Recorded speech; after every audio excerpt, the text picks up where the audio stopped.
再来看到，在关庙区一间已经打烊的羊肉店，凌晨则是发生了气爆的火警，而猛烈的气炸力量把羊肉店里面的电冰箱啊、炉具啦，全部都炸到10公尺外的道路上。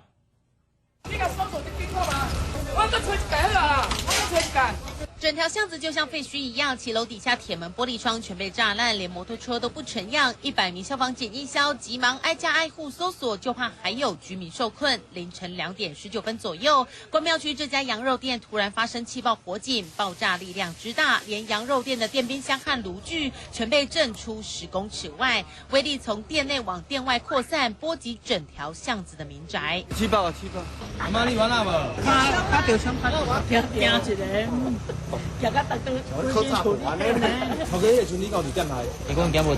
看到眼前这副模样，老板吓得连话都讲不出来。气爆后，大火随着往上窜烧，羊肉店3楼还有一对母子赶快到窗边求救，在消防员架梯后才获救。受伤民众大都是被玻璃割伤。消防队呢，总共出动了各式消防车辆有33部车。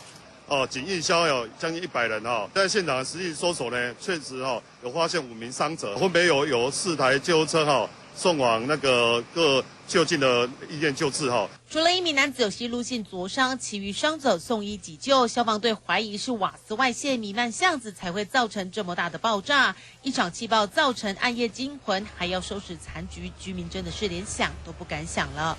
记者黄佑明、林智慧台南报道。